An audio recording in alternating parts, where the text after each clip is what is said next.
Istanbul is Turkey's largest city and one of the world's largest metropolises with approximately 15 million inhabitants. It is a city of encounters, transitions and interactions, bridging two continents.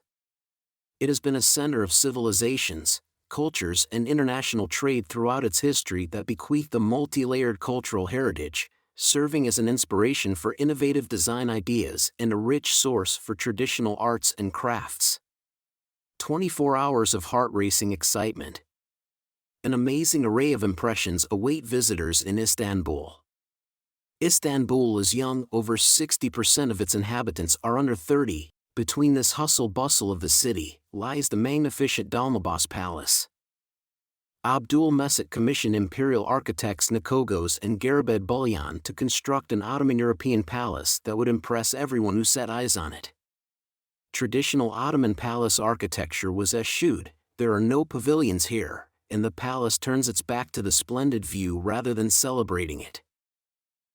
This cove, which was a natural harbor where the Ottoman admirals anchored the naval fleet and the traditional maritime ceremonies, had taken place, beginning from the 17th century onwards, had been started to be filled up time to time and became one of the unique gardens of Bosporus called Dolmabahce. Dolmabahce Palace is located on the European side of Istanbul and in the district of Besiktas. Palace is open to visit every day except Monday and Thursday in between 9 p.m. and 6 p.m. Dolmabahce Palace, including the basement floor, is a 3-story structure. Despite of the distinct Western influence apparent in form, detail and ornamentation, the building is a work of Ottoman architects' masterly interpretation of these impressions.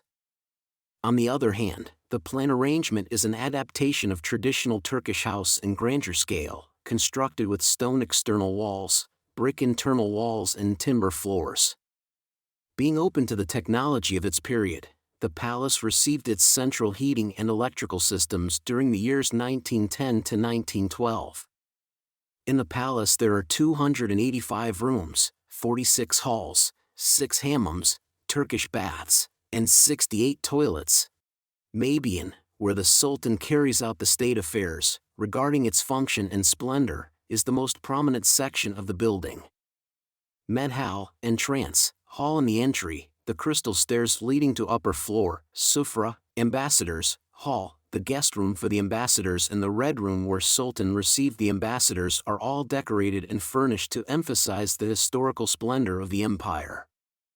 In the upper floor, the Zulfikine, 2-plane, hall allows a crossing to the Sultan's private living quarters. In his famous book Constantinople, written in 1874 and translated into 4 languages, the celebrated Italian writer Edmondo de Amicis gives the following description of Dolmabahce Palace. Dolmabahce Palace consists of an enormous mass of marble reflected in the waters of the Bosphorus between Seraglio Point and the Black Sea, and can only be viewed as a whole from a passing quay.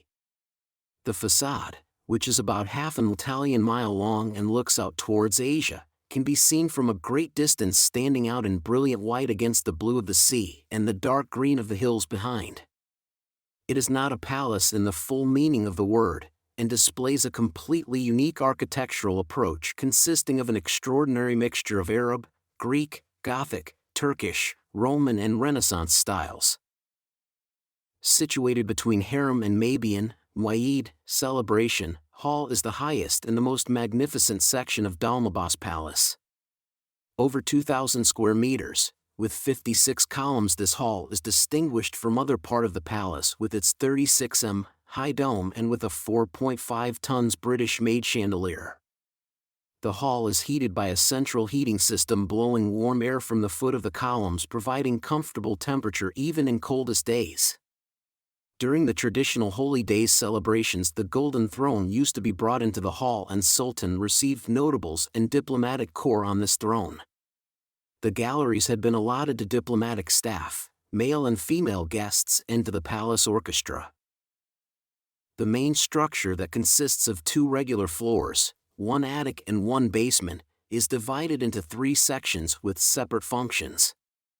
These are the administrative section, Maybian-i Humayun, where the country's affairs were discussed, the private section, Harem, where the Sultan and his family were living, and between these the grand ceremonial hall where Sultan received notables of the state on religious days and where state ceremonies were held. Functionally and architecturally, the palace preserves the traditional Turkish house layout of a hall in the middle with rooms surrounding it. Nevertheless, Western decoration in styles such Baroque, Rococo, Neoclassic were widely used. Thus, traditional Ottoman stylistic and cultural elements were blended with a Western approach, resulting in a new interpretation. Sultan Osman had a garden made on the extensive area where he used to play Jarid. Selim had a mansion built here with a pool but no other construction. There was a master gardener and 200 gardeners. As the garden was exposed to the southwest wind, the shore was lined with oak stumps and the space between was filled with stones, acting as a breakwater. It was on account of this that it got the name Besiktas. The general list of gardens states that during the reign of Osman II there had been a building at Dolmabahce, which was later destroyed.